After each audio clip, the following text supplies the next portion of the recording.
नमस्कार मित्रों, अटल अनुसंधान अकादमी यूट्यूब चैनल में आप सभी का हार्दिक स्वागत है।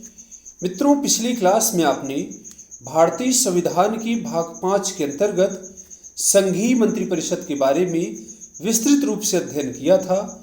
यदि आपने अभी तक पिछले वीडियो को नहीं देखा है तो जरूर देखिएगा।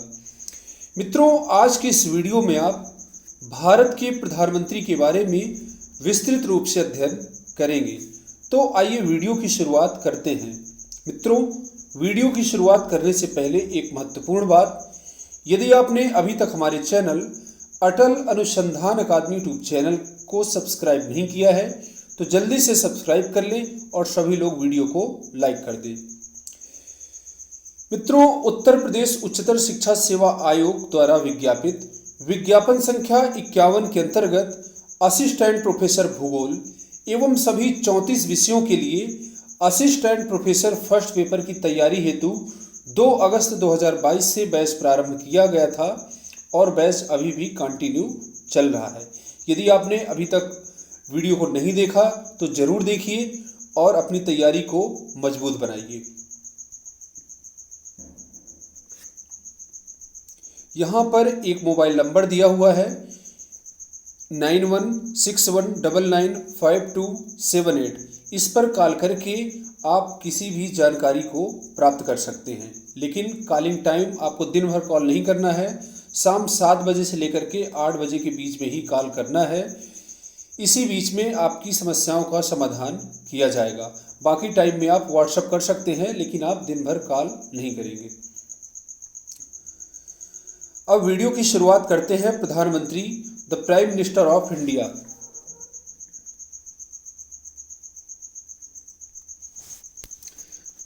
संविधान द्वारा प्रदत्त संसदीय शासन व्यवस्था में प्रधानमंत्री का पद सर्वाधिक महत्वपूर्ण होता है। राष्ट्रपति केवल नाम मात्र का कार्यकारी प्रमुख होता है तथा वास्तविक कार्यपालिका शक्तियों का प्रयोग प्रधानमंत्री के द्वारा किया जाता है, क्योंकि वास्तविक कार्यपालिका शक्तियां प्रधानमंत्री के नेतृत्व वाले मंत्रिपरिषद में निहित होती हैं। पिछले वीडियो में जब हम कार्यपालिका की शुरुआत किए थे, वहां पर संसदात्मक शासन व्यवस्था के बारे में विस्तृत रूप से चर्चा किया था। और यदि आप राष्ट्रपति, उपराष्ट्रपति, प्रधानमंत्री और केंद्रीय मंत्रिपरिषद को अच्छी प्रकार से समझना चाहते हैं तो आपको संसदात्मक शासन व्यवस्था आपको अच्छे से समझना चाहिए। तो यदि आपने उस वीडियो को अभी तक नहीं देखा है तो अवश्य देखिएगा, तब आपको प्रधानमंत्री अच्छे प्रकार से समझ में आएगा। तो यहाँ पर बात कर लेते हैं थोड़ा सा संसदात्मक शासन व्यवस्था की। तो संसदात्मक शासन व्यवस्था संयुक्त राज्य ब्रिटेन के संविधान से ली गई है। और संसदात्मक शासन व्यवस्था में कार्यपालिका के 2 प्रधान होते हैं। 2 प्रधान होते हैं। एक नाम मात्र का प्रधान होता है। नाम मात्र का प्रधान, इसको संवैधानिक प्रधान भी कहा जाता है। संवैधानिक प्रधान। यहाँ पर राष्ट्रपति है। राष्ट्रपति इसका उदाहरण है। और ब्रिटेन के दृष्टिकोण से देखें तो वहाँ का राजा। और दूसरा होता है वास्तविक प्रधान कार्यपालिका का, तो यहाँ पर है प्रधानमंत्री। तो ब्रिटेन के समान ही भारत में भी संसदीय शासन व्यवस्था को अपनाया गया है। जैसी व्यवस्था ब्रिटेन में है, वहाँ का जो राजा होता है वो नाम मात्र का प्रधान होता है और वास्तविक कार्यपालिका शक्तियाँ प्रधानमंत्री में निहित होती हैं। ठीक उसी प्रकार से भारत में भी राष्ट्रपति संवैधानिक प्रधान है, नाम मात्र का प्रधान है, किंतु वास्तविक कार्यपालिका शक्तियाँ प्रधानमंत्री में निहित होती हैं। संविधान द्वारा शक्तियां तो राष्ट्रपति को प्रदान की गई हैं, लेकिन संविधान के अंतर्गत ऐसी व्यवस्था की गई है कि उन वास्तविक कार्यपालिका शक्तियों का प्रयोग प्रधानमंत्री के द्वारा ही किया जाता है। कल के वीडियो में मैंने आपको बताया था काम तेरा नाम मेरा। तो काम जो है काम सारा प्रधानमंत्री, जितना भी कार्य होता है शासन से संबंधित, वो प्रधानमंत्री की नेतृत्व वाले मंत्रिपरिषद या मंत्रिमंडल के द्वारा किया जाता है। किंतु जितने भी कार्यपालिका द्वारा कार्य संपादित किए जाते हैं वह राष्ट्रपति के द्वारा किए गए कार्य माने जाते हैं। तो कार्य प्रधानमंत्री करते हैं और नाम जो है राष्ट्रपति का हर जगह होता है। इसके बाद राष्ट्रपति राज्य का प्रमुख होता है। राष्ट्रपति राज्य, राज्य यहाँ पर आप समझ लीजिएगा, राज्य से मतलब यहाँ पर प्रांत से नहीं है बल्कि भारत देश से है, संपूर्ण भारत देश से है। पॉलिटिकल साइंस की भाषा में राज्य जब अंतर्राष्ट्रीय स्तर पर बात करते हो विभिन्न देशों की तो उसको राज्य कहते हैं। भारत के अंदर उत्तर प्रदेश, मध्य प्रदेश, बिहार, झारखंड, छत्तीसगढ़ ये सब राज्य हैं, लेकिन अंतर्राष्ट्रीय स्तर पर जब भारत की बात की जाती है तो भारत एक राज्य है, पाकिस्तान एक राज्य है, अमेरिका एक राज्य है। तो राष्ट्रपति राज्य का प्रमुख होता है, राज्य का मतलब भारत की बात की जा रही है, राज्य का प्रमुख होता है, जबकि प्रधानमंत्री सरकार का प्रमुख होता है। प्रधानमंत्री ही मंत्रिपरिषद का निर्माण और उसका संचालन करता है। प्रधानमंत्री ही मंत्रिपरिषद का निर्माण एवं उसका संचालन करता है, क्योंकि भारतीय संविधान के अनुच्छेद 52 में कहा गया है भारत का एक राष्ट्रपति होगा, और अनुच्छेद 53 में कहा गया है, 53 में संघ की कार्यपालिका शक्ति राष्ट्रपति में निहित होगी, जिसका प्रयोग वह स्वयं या अधीनस्थ पदाधिकारियों द्वारा करेगा। अब जो अधीनस्थ पदाधिकारी है इसका मतलब केंद्रीय मंत्रिपरिषद से होता है। इसको अनुच्छेद 74 में डिटेल किया गया है। यहाँ पर 74 में कहा गया है राष्ट्रपति के कार्यों में सहायता एवं परामर्श देने के लिए एक मंत्रिपरिषद होगी। क्या होगी? मंत्रिपरिषद होगी जिसका प्रधानमंत्री होगा। तो ये समझिए संसदात्मक शासन व्यवस्था में प्रधानमंत्री का पद इतना महत्वपूर्ण होता है कि इसलिए इसको प्रधानमंत्री के नेतृत्व वाली सरकार भी कहा जा सकता है। राष्ट्रपति यहाँ पर लॉर्ड मार्ले की भाषा में प्रधानमंत्री कैबिनेट रूपी मेहराब की आधारशिला है। क्या है? प्रधानमंत्री कैबिनेट रूपी मेहराब की आधारशिला है। इसके बाद जेनिंग्स ने कहा है प्रधानमंत्री सूर्य के समान है जिसके चारों ओर अन्य मंत्री रूपी ग्रह परिक्रमा लगाते हैं। अभी आप भूगोल पढ़ेंगे या फिर पहले से भी पढ़ रखे हैं तो यहाँ पर देखेंगे कि पहले एक सूर्य होता है, सूर्य, और सूर्य के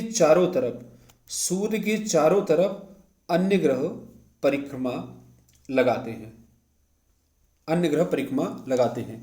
ऐसे ही केंद्र में यहाँ पर मंत्रिपरिषद में प्रधानमंत्री का पद महत्वपूर्ण होता है और प्रधानमंत्री के इर्द गिर्द अन्य मंत्री रूपी पिंड परिक्रमा लगाते हैं। तो ये कथन बहुत ही महत्वपूर्ण है। ये ब्रिटिश प्रधानमंत्री के संबंध में ये बातें कही गई हैं और भारत की व्यवस्था ब्रिटेन की व्यवस्था से मिलती है, इसलिए ब्रिटिश प्रधानमंत्री के बारे में जो भी बातें कही गई हैं वह भारतीय प्रधानमंत्री के बारे में भी लागू होती हैं। इसके बाद अब प्रधानमंत्री से संबंधित कुछ महत्वपूर्ण अनुच्छेद हैं, उनको देख लेते हैं। इसके बाद एक एक अनुच्छेद को विस्तृत रूप से देखते हैं। वैसे ये सभी अनुच्छेद कल केंद्रीय मंत्रिपरिषद जब हमने बताया था तो केंद्रीय मंत्रिपरिषद जब पढ़ाया था तब सभी अनुच्छेदों की चर्चा एक बार किया था, लेकिन केंद्रीय मंत्रिपरिषद से संबंधित अनुच्छेद जो भी हैं वो प्रधानमंत्री से भी रिलेटेड हैं, इसलिए यहाँ पर भी इनकी चर्चा कर लेते हैं। अनुच्छेद 74 में कहा गया है मंत्रिपरिषद का राष्ट्रपति को सहयोग एवं परामर्श देना। अनुच्छेद 74 के अनुसार मंत्रिपरिषद राष्ट्रपति को सहयोग एवं परामर्श देगी। अनुच्छेद 74 में कहा गया है राष्ट्रपति के कार्यों में सहायता एवं परामर्श देने के लिए एक मंत्रिपरिषद होगी जिसका प्रधानमंत्री होगा। तो यहाँ पर मंत्रिपरिषद के गठन की बात की गई है। इसके बाद अनुच्छेद 75 में मंत्रियों से संबंधित अन्य प्रावधान किए गए हैं। अनुच्छेद 75(1) में कहा गया है भारत का एक प्रधानमंत्री होगा जिसकी नियुक्ति राष्ट्रपति करेंगे। 75(2) में कहा गया है कि राष्ट्रपति प्रधानमंत्री की नियुक्ति करेंगे तथा प्रधानमंत्री की सलाह से अन्य मंत्रियों की नियुक्ति राष्ट्रपति ही करेंगे। इसके बाद अनुच्छेद 77 भारत सरकार द्वारा कार्यवाहियों का संचालन। अनुच्छेद 77 थोड़ा सा अलग है, यहाँ पर आप ध्यान देंगे। इसमें कहा गया है कि कार्यपालिका द्वारा जो भी कार्य किए जाएंगे, निर्णय लिए जाएंगे, केंद्रीय मंत्रिपरिषद द्वारा किए गए संपूर्ण कार्य राष्ट्रपति द्वारा किए हुए माने जाएंगे।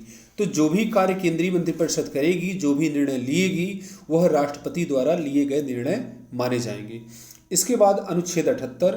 अनुच्छेद 78 को यहाँ पर आप तीसरी बार पढ़ रहे हैं। एक बार राष्ट्रपति के अंतर्गत पढ़े थे, इसके बाद केंद्रीय मंत्रिपरिषद के अंतर्गत, और आज आप यहाँ पर प्रधानमंत्री के चैप्टर में अनुच्छेद 78 को देख रहे हैं। अनुच्छेद 78 के अनुसार प्रधानमंत्री का राष्ट्रपति को सूचनाएं प्रदान करने संबंधी कर्तव्य। अनुच्छेद 78 में कहा गया है कि प्रधानमंत्री समय समय पर ऐसी सूचनाओं से राष्ट्रपति को अवगत कराएंगे जो सूचनाएं राष्ट्रपति द्वारा मांगी जाएं। तो एक तरफ से अनुच्छेद 78 राष्ट्रपति का अधिकार भी है जो प्रधानमंत्री से सूचनाएं मांगते हैं, दूसरी तरफ प्रधानमंत्री का भी दायित्व है कि ऐसी सूचनाएं जो राष्ट्रपति द्वारा मांगी जाएं, ऐसी सूचनाओं को समय समय पर राष्ट्रपति को अवगत कराया जाए। अब आता है प्रधानमंत्री की नियुक्ति, अपॉइंटमेंट ऑफ प्राइम मिनिस्टर। अनुच्छेद 75 के अनुसार प्रधानमंत्री की नियुक्ति राष्ट्रपति करेगा। यहाँ पर आप ध्यान रखेंगे कि प्रधानमंत्री का चुनाव नहीं होता है। हालांकि लोकसभा और राज्यसभा के सदस्य को प्रधानमंत्री बनाया जाता है, लेकिन लोकसभा और राज्यसभा का चुनाव होता है, किंतु प्रधानमंत्री की नियुक्ति की जाती है। यहाँ पर आप कंफ्यूज नहीं होंगे। जो स्टूडेंट आर्ट साइड के हैं उनको ज़्यादा प्रॉब्लम नहीं है, किंतु साइंस वाले बच्चे जिन लोगों ने कभी जीएस नहीं पढ़ा है उनको छोटी छोटी बातों को ध्यान देना चाहिए। इसलिए हमने प्रयास किया है कि मैं जीरो से पढ़ाऊं और शून्य से लेकर के शिखर की ओर ले जाने का प्रयास करूं। इसी प्रयास में आपको पढ़ा रहे हैं।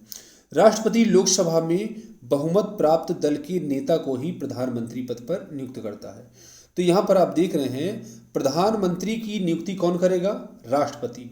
लेकिन राष्ट्रपति यहाँ पर स्वतंत्र नहीं है कि जिसको चाहे उसको प्रधानमंत्री पद पर नियुक्त कर दे। यह राष्ट्रपति का स्वेच्छाधिकार नहीं है। यहाँ पर राष्ट्रपति उसी व्यक्ति को प्रधानमंत्री बनाने के लिए आहूत करेंगे या बुलाएंगे या बनाएंगे जो लोकसभा में बहुमत प्राप्त दल का नेता हो। प्रधानमंत्री बनने के लिए आवश्यक है कि वह व्यक्ति संसद के किसी सदन का सदस्य हो, चाहे तो वह लोकसभा का सदस्य हो और या फिर राज्यसभा का।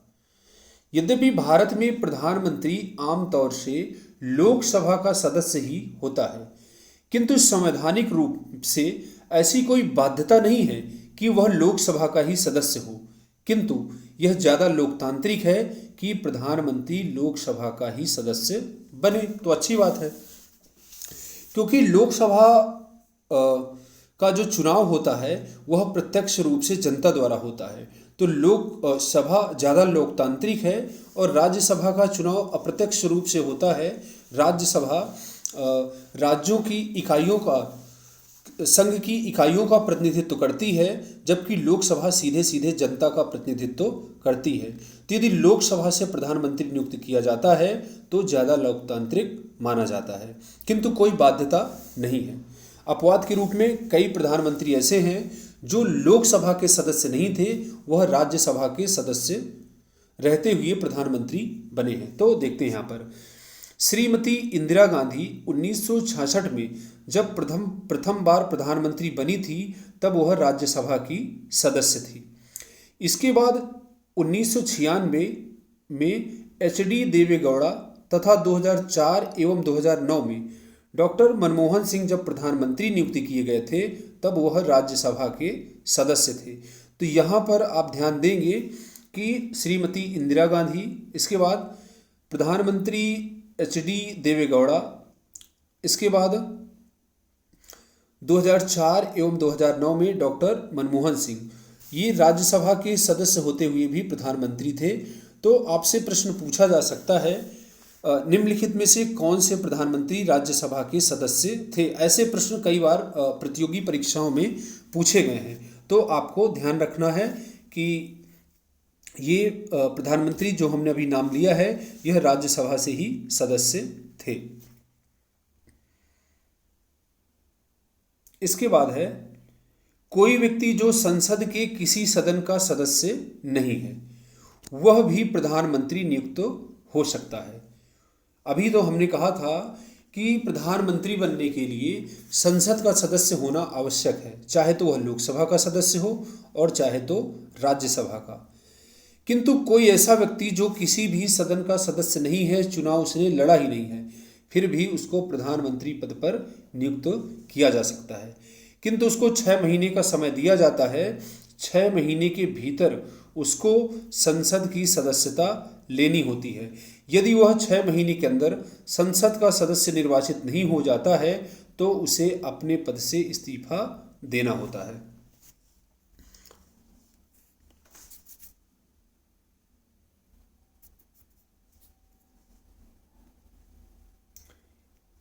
एक महत्वपूर्ण बात यह है कि जो लोकसभा के बहुमत प्राप्त दल का जो नेता होता है उसको प्रधानमंत्री नियुक्त किया जाता है। तो प्रधानमंत्री जो है लोकसभा का नेता होता है। तो जब प्रधानमंत्री लोकसभा से चुना गया है तब तो वह लोकसभा का नेता ही है ही। किंतु एक बार प्रश्न पूछा गया था, यदि वह राज्यसभा से भी चुना हुआ व्यक्ति प्रधानमंत्री है तब भी वह लोकसभा का नेता माना जाएगा।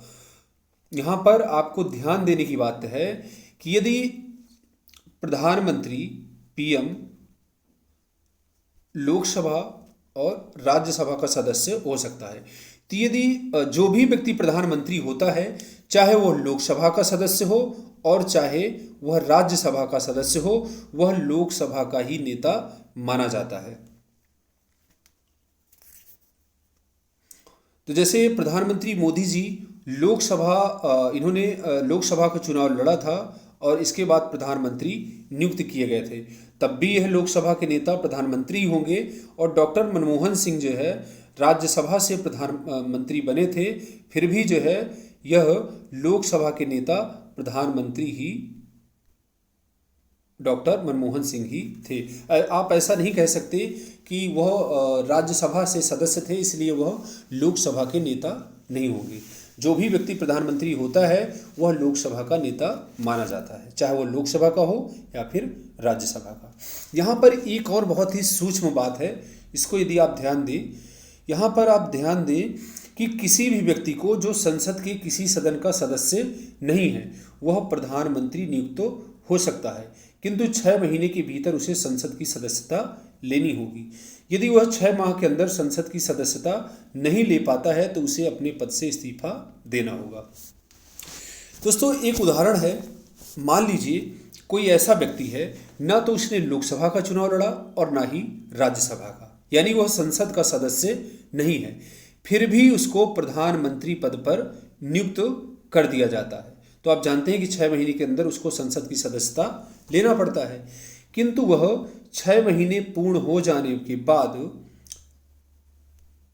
6 महीने पूरे हो जाते हैं और वह संसद का सदस्य नहीं बन पाता है।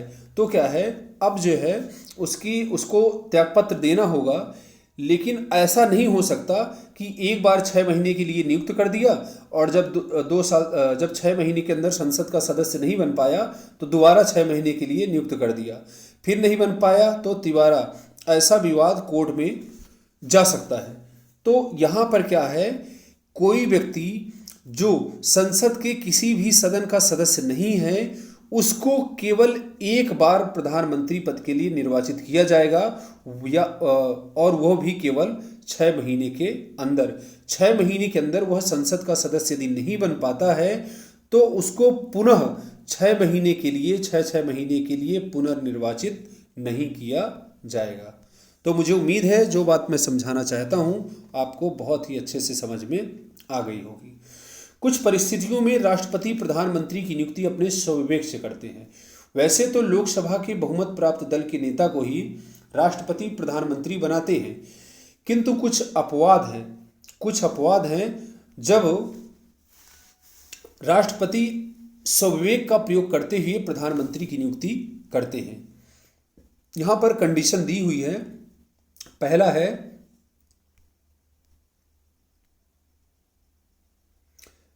है जब लोकसभा में किसी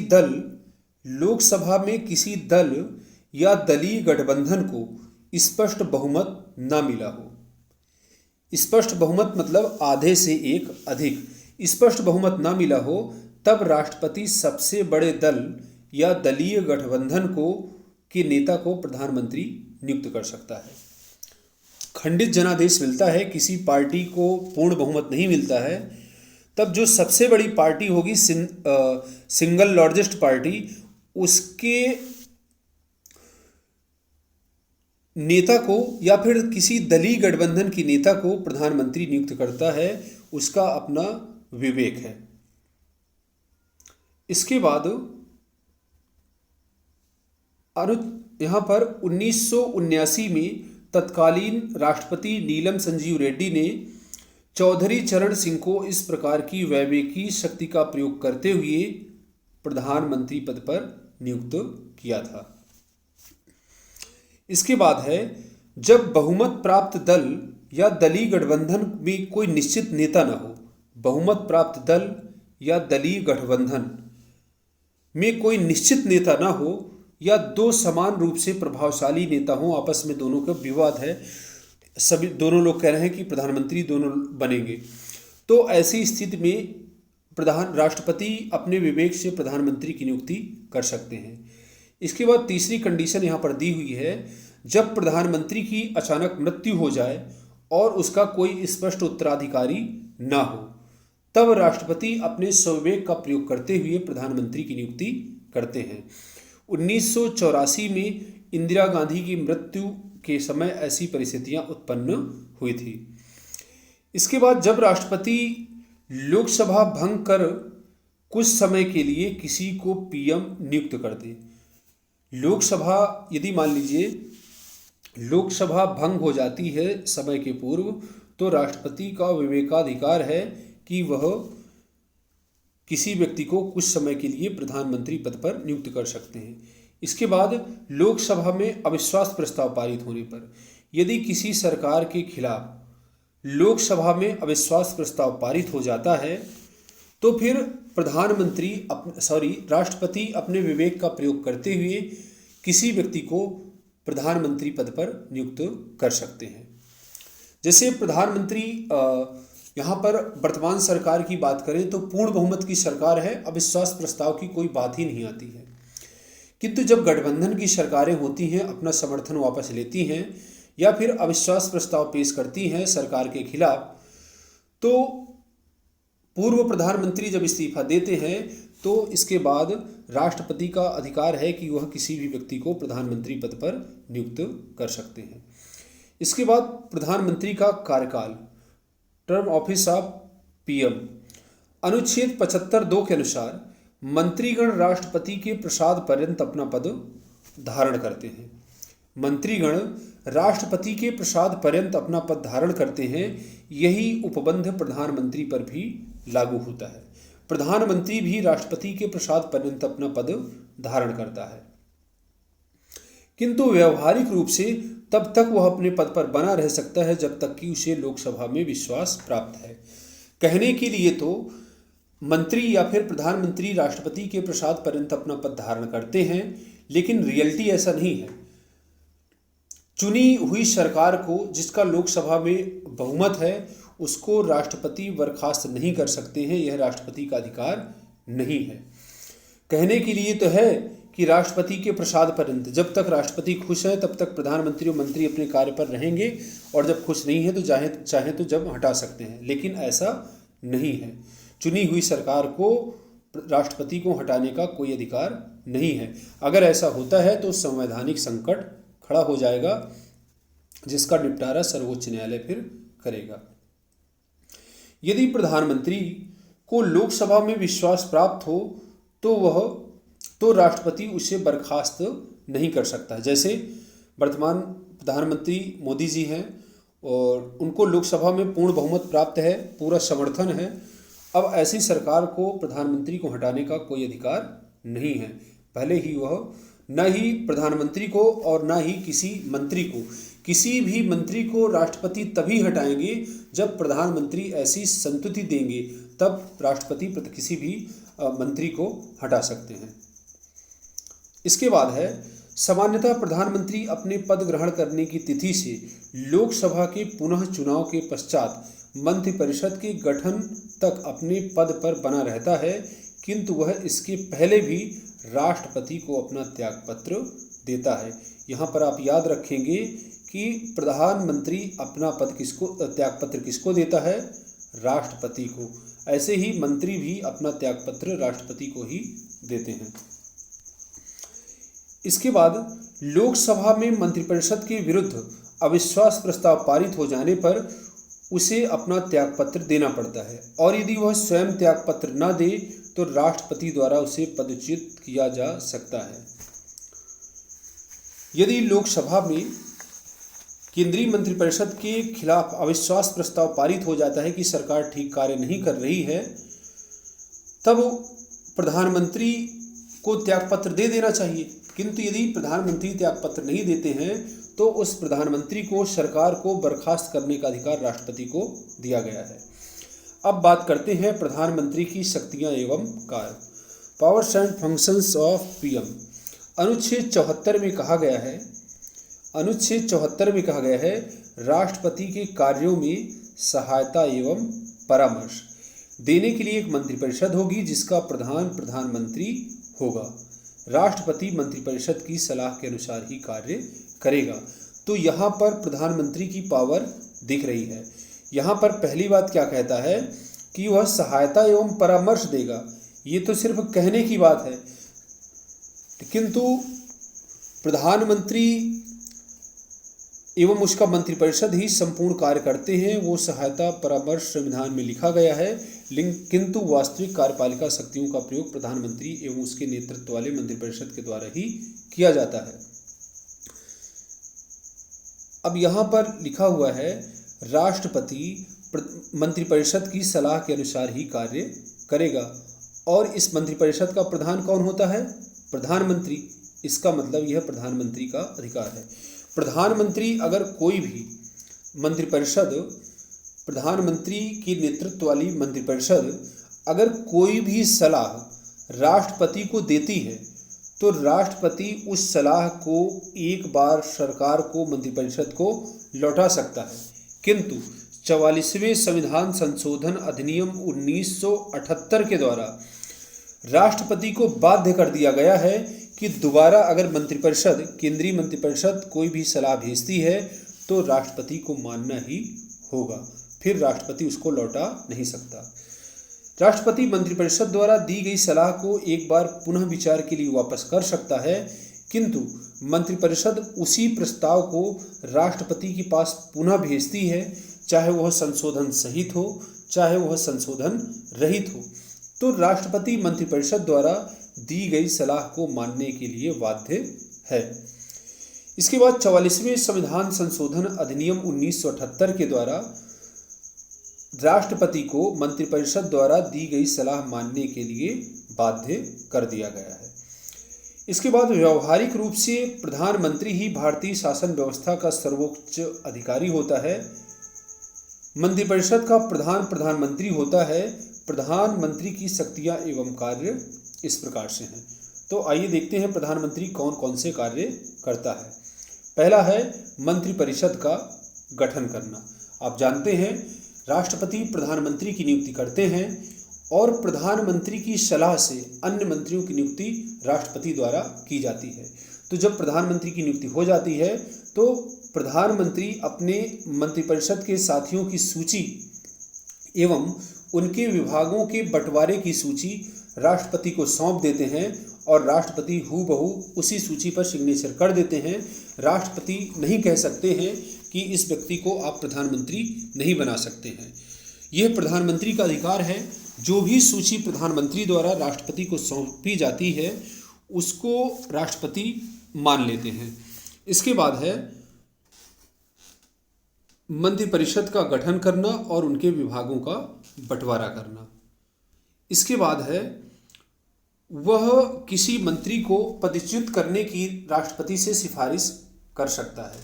प्रधानमंत्री किसी भी मंत्री को केंद्रीय मंत्रिपरिषद से हटाने के लिए राष्ट्रपति से कहेंगे और राष्ट्रपति द्वारा उस मंत्री को बर्खास्त किया जाएगा या फिर हटा दिया जाएगा। इसके बाद किसी मंत्री से त्यागपत्र की मांग कर सकता है, त्यागपत्र की मांग कर सकता है। हालांकि त्यागपत्र राष्ट्रपति को सौंपेंगे संवैधानिक दृष्टिकोण से, किंतु अगर व्यवहार में देखा जाए तो प्रधानमंत्री ही त्यागपत्र की मांग करते हैं और इसके बाद राष्ट्रपति उसकी स्वीकृति प्रदान कर देते हैं। इसके बाद है वह मंत्रिमंडल की बैठकों की अध्यक्षता करता है तथा मंत्रिमंडल की कार्यवाही का संचालन करता है। कल बताए थे कि मंत्रिपरिषद और मंत्रिमंडल में क्या अंतर है। सभी प्रकार के मंत्रियों के समूह को मंत्रिपरिषद कहा जाता है तथा केवल कैबिनेट मंत्रियों के समूह को मंत्रिमंडल कहा जाता है और मंत्रिमंडल ही संपूर्ण कार्य करती है। संपूर्ण मंत्रिपरिषद की बैठक लगभग कभी नहीं हो पाती है, मंत्रिमंडल की ही बैठक होती है। शासन से संबंधित संपूर्ण निर्णय मंत्रिमंडल द्वारा ही लिए जाते हैं, तो मंत्रिमंडल की कार्यवाही का संचालन करता है। प्रधानमंत्री शासन के सभी विभागों में समन्वय स्थापित करता है। सभी विभागों के अलग अलग मंत्री होते हैं, किंतु प्रधानमंत्री इन सभी विभागों में आपस में समन्वय स्थापित करता है ताकि विभागों में किसी प्रकार का कोई मतभेद न उत्पन्न होने पाए और सभी विभागों से संबंधित सूचनाएं प्रधानमंत्री प्राप्त करते रहते हैं। वह संसद, देश तथा विदेश में शासन की नीति का प्रमुख तथा अधिकृत प्रवक्ता होता है। देश का जो भी शासन चलता है, हालांकि राष्ट्रपति के नाम पर चलता है, किंतु वह पूरा शासन प्रधानमंत्री के द्वारा ही चलाया जाता है। इसके बाद विदेश नीति का निर्धारण प्रधानमंत्री के द्वारा ही किया जाता है। फिर प्रधानमंत्री नीति आयोग, राष्ट्रीय विकास परिषद, अंतर्राज्यीय परिषद एवं राष्ट्रीय जल संसाधन परिषद का पदेन अध्यक्ष होता है। इसके बाद वह कभी भी लोकसभा को समय से पूर्व भंग करने की सिफारिश राष्ट्रपति से कर सकता है। यदि प्रधानमंत्री राष्ट्रपति से सिफारिश करें कि लोकसभा को 5 साल के पहले ही भंग कर दिया जाए तो राष्ट्रपति फिर लोकसभा को समय के पूर्व भंग कर देते हैं। वह राष्ट्रपति को संसद का सत्र बुलाने एवं सत्रावसान करने की परामर्श देता है। संसद का अधिवेशन, राष्ट्रपति संसद का अधिवेशन बुलाते हैं तथा अधिवेशन समाप्ति की घोषणा करते हैं, किंतु कब अधिवेशन बुलाया जाएगा और कब समाप्त किया जाएगा, इससे संबंधित परामर्श प्रधानमंत्री के द्वारा ही राष्ट्रपति को दी जाती है। तदनुसार राष्ट्रपति कार्य करते हैं।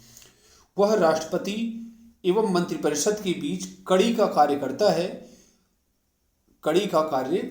है। एक लिंक है, जैसे एक तरफ राष्ट्रपति है और दूसरी तरफ मंत्रिपरिषद है और यहाँ पर बीच में प्रधानमंत्री है और मंत्रिपरिषद की जो भी सूचना होती है उसको राष्ट्रपति तक पहुँचाता है और राष्ट्रपति से संबंधित जो भी सूचनाएं होती हैं उसको मंत्रिपरिषद तक पहुँचाने का कार्य प्रधानमंत्री के द्वारा ही किया जाता है।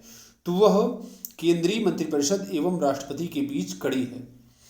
अनुच्छेद 78 के अनुसार प्रधानमंत्री का कर्तव्य है कि वह संघीय कार्यकलाप के प्रशासन या विधान संबंधी मंत्रिपरिषद के सभी विनिश्चय यानी निर्णय राष्ट्रपति को सूचित करे। राष्ट्रपति द्वारा अपेक्षा किए जाने पर किसी ऐसे विषय को मंत्रिपरिषद के समक्ष विचार के लिए रखे जिस पर किसी मंत्री ने विनिश्चय कर लिया है यानी निर्णय ले लिया है, किंतु मंत्रिपरिषद में विचार नहीं किया गया। मान लीजिए कोई ऐसा निर्णय है जिसको किसी एक मंत्री ने ले लिया है, किंतु उस पर मंत्रिपरिषद ने विचार नहीं किया है, तो ऐसी सूचनाएं राष्ट्रपति प्रधानमंत्री से मांग सकते हैं। इसके बाद संघीय कार्यकलाप के प्रशासन के संबंध में या विधान के संबंध में राष्ट्रपति द्वारा जो भी जानकारी मांगी जाए उसको प्रधानमंत्री का कर्तव्य है कि राष्ट्रपति को ऐसी जानकारी, ऐसी सूचना से अवगत कराएं। अब देखते हैं भारत के प्रधानमंत्री कौन कौन लोग जो है प्रधानमंत्री भारत के हुए हैं। The prime minister of India एक तरफ यहाँ पर प्रधानमंत्री हैं, दूसरी तरफ उनका कार्यकाल दिया हुआ है। कई बार प्रश्न पूछ लेता है किस नंबर के कौन से प्रधानमंत्री थे, तो इसलिए यहाँ पर थोड़ा सा देखना जरूरी है। तो प्रथम प्रधानमंत्री थे पंडित जवाहरलाल नेहरू और सबसे अधिक कार्यकाल तक भारत के प्रधानमंत्री रहे हैं। यहाँ पर 15 अगस्त 1947 से लेकर के 27 मई 1964 तक। इसके बाद जवाहरलाल नेहरू की मृत्यु के बाद गुलजारी लाल नंदा को कार्यवाहक प्रधानमंत्री बनाया गया था। इनका कार्यकाल 1964 27/5/64 से लेकर के 9/6/64 तक ही रहा है। इसके बाद लाल बहादुर शास्त्री दूसरे नंबर के प्रधानमंत्री बने 1964 से लेकर के 1966 तक। इसके बाद लाल बहादुर शास्त्री की मृत्यु हो जाने के बाद पुनः एक बार फिर से गुलजारी लाल नंदा को कार्यवाहक प्रधानमंत्री बनाया गया था। तो यहाँ पर आप नोट याद रखेंगे, पंडित जवाहरलाल नेहरू की मृत्यु के बाद एवं लाल बहादुर शास्त्री जी की मृत्यु के बाद गुलजारी लाल नंदा को कार्यवाहक राष्ट्रपति बनाया गया था। इसके बाद तीसरी कार्यवाहक हैं, इसलिए इनकी काउंटिंग नहीं हो रही है, अलग से आप इनको याद रखेंगे। तीसरी प्रधानमंत्री श्रीमती इंदिरा गांधी थी। यहाँ पर कार्यकाल 66 से लेकर के 67 तक दिया हुआ है। इसके बाद मोरारजी देसाई। मोरारजी देसाई एक ऐसे पहले गैर कांग्रेसी क्या थे, प्रधानमंत्री थे। मोरारजी देसाई 77 से लेकर के 79 तक। इसके बाद चौधरी चरण सिंह 79 से लेकर के 80 तक। श्रीमती इंदिरा गांधी एक बार पुनः 1980 से लेकर के 1984 तक। इसके बाद राजीव गांधी 1984 से लेकर के 1989 तक। इसके बाद 8वें नंबर पर विश्वनाथ प्रताप सिंह 1989 से 1990 तक। चंद्रशेखर 1990 से 1991 तक। पीवी नरसिम्हा राव 1991 से 1996 तक। इसके बाद अटल बिहारी वाजपेयी यहाँ पर 16/5/1996 से लेकर के 1/6/1996 तक यहाँ पर 13 दिन की सरकार बनी थी। इसके बाद उन्होंने इस्तीफा दे दिया था, सरकार गिर गई थी। इसके बाद HD देवेगौड़ा। यहाँ पर एक क्वेश्चन आपको याद रखना है, सबसे कम समय के लिए कार्यकाल वाला प्रधानमंत्री। पहली बार जब अटल बिहारी प्रधानमंत्री बने थे तो 13 दिनों के लिए प्रधानमंत्री बने थे। इसके बाद HD देवेगौड़ा 1996 से लेकर के 1997 तक। 13वें नंबर पर इंद्र कुमार गुजराल 1997 से 98 तक। इसके बाद पुनः अटल बिहारी वाजपेयी 1998 से लेकर के 1999 तक।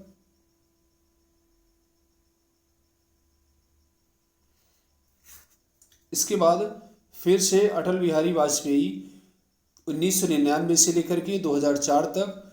इसके बाद डॉक्टर मनमोहन सिंह 2004 में प्रधानमंत्री बने और 2004 से लेकर के 2014 तक भारत के प्रधानमंत्री रहे। इसके बाद 17वें नंबर पर श्री नरेंद्र दामोदर दास मोदी 26 मई 2014 से लेकर के अब तक प्रधानमंत्री हैं। दूसरी बार प्रधानमंत्री 2019 में चुने गए हैं, नियुक्त किए गए हैं। तो श्री नरेंद्र दामोदर दास मोदी अगर कार्यवाहक प्रधानमंत्रियों को छोड़ दिया जाए तो 17वें नंबर के प्रधानमंत्री हैं। अगर कार्यवाहक को भी जोड़ते हैं तो 18वें नंबर के प्रधानमंत्री मोदी जी हैं। इसके बाद प्रधानमंत्री से संबंधित कुछ महत्वपूर्ण पॉइंट हैं, इनको भी आप देखेंगे। यहाँ पर अब तक कुल 6 प्रधानमंत्री ऐसे हुए हैं जो प्रधानमंत्री नियुक्त होने के पूर्व किसी राज्य के मुख्यमंत्री थे। जैसे मोरारजी देसाई तत्कालीन बम्बई राज्य के मुख्यमंत्री थे। इसके बाद चौधरी चरण सिंह उत्तर प्रदेश के मुख्यमंत्री थे। VP सिंह उत्तर प्रदेश के मुख्यमंत्री थे। इसके बाद PV नरसिम्हा राव आंध्र प्रदेश के मुख्यमंत्री थे। इसके बाद HD देवेगौड़ा कर्नाटक के एवं प्रधानमंत्री श्री नरेंद्र मोदी जी गुजरात के मुख्यमंत्री थे। तो आपसे प्रश्न पूछा जा सकता है, निम्नलिखित में से कौन से प्रधानमंत्री कभी भी मुख्यमंत्री नहीं रहे हैं या फिर मुख्यमंत्री रहे हैं। इसके बाद प्रथम प्रधानमंत्री पंडित जवाहरलाल नेहरू, इंदिरा गांधी, अटल बिहारी वाजपेयी, डॉक्टर मनमोहन सिंह तथा श्री नरेंद्र मोदी ऐसे प्रधानमंत्री हैं जो 2 या 2 से अधिक बार इस पद को सुशोभित किए हैं। यहाँ पर आप इनको याद रखेंगे, 2 या 2 से अधिक बार इन लोगों ने प्रधानमंत्री पद को सुशोभित किया है। इसके बाद राजीव गांधी सबसे कम उम्र के एवं मोरारजी देसाई सबसे अधिक उम्र के प्रधानमंत्री नियुक्त हुए थे। इसके बाद मोरारजी देसाई देश के प्रथम गैर कांग्रेसी प्रधानमंत्री थे। सर्वप्रथम अविश्वास प्रस्ताव पंडित जवाहरलाल नेहरू के खिलाफ लाया गया था किंतु पास नहीं हुआ। इसके बाद गुलजारी लाल नंदा 2 बार पंडित जवाहरलाल नेहरू जी की मृत्यु के बाद एवं श्री लाल बहादुर शास्त्री जी की मृत्यु के बाद कार्यवाहक प्रधानमंत्री नियुक्त किए गए थे। तो दोस्तों प्रधानमंत्री का चैप्टर खत्म हुआ है। एक बार 2 मिनट में रिवीजन कर लेते हैं कि कौन कौन से प्रश्न आपसे पूछे जा सकते हैं। यहाँ पर आपको याद रखना है कि प्रधानमंत्री की नियुक्ति किस अनुच्छेद के तहत की जाती है, अनुच्छेद 75 के तहत, और किस अनुच्छेद में मंत्रिपरिषद का प्रावधान किया गया है, तो अनुच्छेद 74 में। किस अनुच्छेद के अनुसार प्रधानमंत्री राष्ट्रपति को सूचनाओं से अवगत कराते हैं, तो अनुच्छेद 78 के अनुसार। इसके बाद अगली महत्वपूर्ण बात है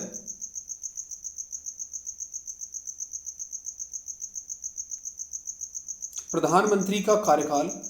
तो यहाँ पर सभी मंत्री हो या प्रधानमंत्री हो, सभी राष्ट्रपति के प्रसाद पर्यंत अपना पद धारण करते हैं।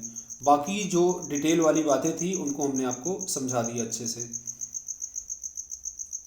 इसके बाद आपसे पूछा जा सकता है किस संविधान संशोधन के तहत राष्ट्रपति को केंद्रीय मंत्रिपरिषद द्वारा दी गई सलाह को मानने के लिए बाध्य कर दिया गया है, तो 44वें संविधान संशोधन अधिनियम 1978 के द्वारा। तो दोस्तों ये चैप्टर आज से पूरी तरफ से ख़त्म हो चुका है। आज से आपके जो असिस्टेंट प्रोफेसर के सिलेबस में कार्यपालिका दिया हुआ था, तो कार्यपालिका वाला चैप्टर पूरी तरह से कंप्लीट है। अब आपको व्यवस्थापिका और न्यायपालिका पढ़ना है। इसके बाद आपको लोक सेवा आयोग और चुनाव आयोग पढ़ना है। इसके बाद आपको पॉलिटिकल साइंस का चैप्टर, भारतीय संविधान का सिलेबस आपका ख़त्म हो जाएगा। इसके बाद इकोनॉमिक्स की शुरुआत करेंगे। तो प्रधानमंत्री एवं केंद्रीय मंत्रिपरिषद से संबंधित कई महत्वपूर्ण प्रश्न अब तक विभिन्न प्रतियोगी परीक्षाओं में पूछे गए हैं। आइए कुछ प्रश्नों को आपसे पूछते हैं जिनका जवाब आप कमेंट बॉक्स में जरूर दीजिएगा। पहला प्रश्न है, भारत का प्रधानमंत्री होता है निर्वाचित, चयनित, मनोनीत, नियुक्त। तो इसका सही आंसर है नियुक्त। भारत का प्रधानमंत्री मुख्य है राज्य सरकार का, केंद्र सरकार का, राज्य तथा केंद्र सरकार दोनों का, उपरोक्त में से कोई नहीं। तो यहाँ पर भारत का जो प्रधानमंत्री है केंद्रीय सरकार का प्रमुख है। इसके बाद भारतीय संविधान के अनुच्छेद 78 में प्रावधान है कि किसके दायित्वों का? लोकसभा अध्यक्ष के दायित्वों का, राज्यसभा के सभापति के दायित्वों का, भारत के नियंत्रक एवं महालेखा परीक्षक के दायित्वों का और प्रधानमंत्री के दायित्वों का। तो इसका सही आंसर है प्रधानमंत्री के दायित्वों का। इसके बाद है कैबिनेट का तात्पर्य क्या है? ये उत्तराखंड पीसीएस में पूछा गया था प्रश्न। कैबिनेट का क्या मतलब है? शासन स्तर के सभी मंत्री, कैबिनेट स्तर के मंत्री, अपने सचिवों के साथ कैबिनेट स्तर के मंत्री और राज्य मंत्रीगण। तो इसका सही आंसर है कैबिनेट स्तर के मंत्री। कैबिनेट में शामिल होते हैं मंत्री स्तर के सभी मंत्री, केवल कैबिनेट मंत्री और राज्य मंत्री, कैबिनेट राज्य और उप मंत्री। तो इसका सही आंसर है केवल कैबिनेट मंत्री। इसके बाद प्रश्न है, संविधान में मंत्रिमंडल शब्द का एक ही बार प्रयोग हुआ है और वह कहाँ हुआ है? अनुच्छेद 352 में, अनुच्छेद 74 में, अनुच्छेद 356 में और अनुच्छेद 76 में। तो अनुच्छेद 352 में मंत्रिमंडल शब्द का एक बार प्रयोग किया गया है। भारतीय संविधान में मंत्रिमंडल शब्द का उल्लेख नहीं था, किंतु 44वें संविधान संशोधन अधिनियम 1978 के द्वारा अनुच्छेद 352 में 352 जोड़ करके मंत्रिमंडल शब्द का उल्लेख किया गया है। इसके बाद अगला प्रश्न है, संसदीय शासन व्यवस्था में वास्तविक कार्यपालिका शक्ति किसके पास होती है? संसदीय शासन व्यवस्था में वास्तविक कार्यपालिका शक्ति संसद के पास होती है, राष्ट्रपति के पास होती है, प्रधानमंत्री के पास होती है और नौकरशाही के पास। तो इसका सही आंसर है प्रधानमंत्री के पास। इसके बाद है आमतौर पर भारत के प्रधानमंत्री होते हैं, संसद का सदस्य नहीं होता, लोकसभा का सदस्य होता है, राज्यसभा का सदस्य होता है और दोनों का सदस्य होता है। तो आमतौर पर यदि देखें तो लोकसभा का ही सदस्य प्रधानमंत्री होता है। इसके बाद अगला प्रश्न है, भारतीय संविधान के निम्नलिखित प्रावधानों में से कौन सा प्रावधान मंत्रिपरिषद की नियुक्ति तथा उसकी पदच्युति को विवेचित करता है? अनुच्छेद 70, अनुच्छेद 72, अनुच्छेद 74 और अनुच्छेद 75। तो इसका सही आंसर है अनुच्छेद 75।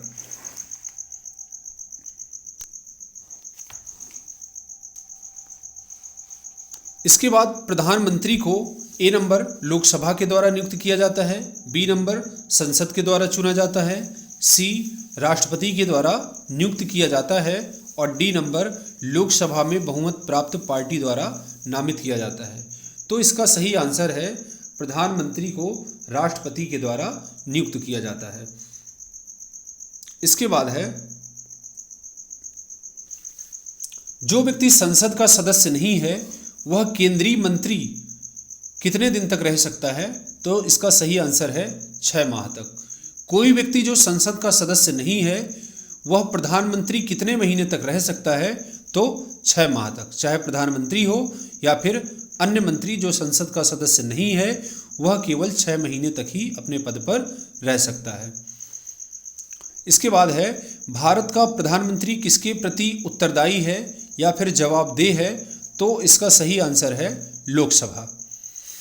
इसके बाद मंत्रिपरिषद, केंद्रीय मंत्रिपरिषद सामूहिक रूप से निम्न में से किसके प्रति उत्तरदायी है? तो प्रधानमंत्री के प्रति, राष्ट्रपति के प्रति, राज्यसभा के प्रति और लोकसभा के प्रति। तो कई बार हमने बताया है केंद्रीय मंत्रिपरिषद लोकसभा के प्रति उत्तरदायी होती है। इसके बाद अगला प्रश्न है, भारतीय राजनीतिक व्यवस्था में कार्यपालिका के अधीन रहकर कार्य करती है। जो कार्यपालिका है किसके अधीन रहकर के कार्य करती है? न्यायपालिका, चुनाव आयोग, संघ लोक सेवा आयोग और विधायिका। तो विधायिका। जब तक सरकार को विधायिका में विश्वास प्राप्त है तब तक तो वह अपने कार्य पर रह सकती है। जैसे ही अविश्वास प्रस्ताव पारित होता है वह अपने पद पर नहीं रह सकती है।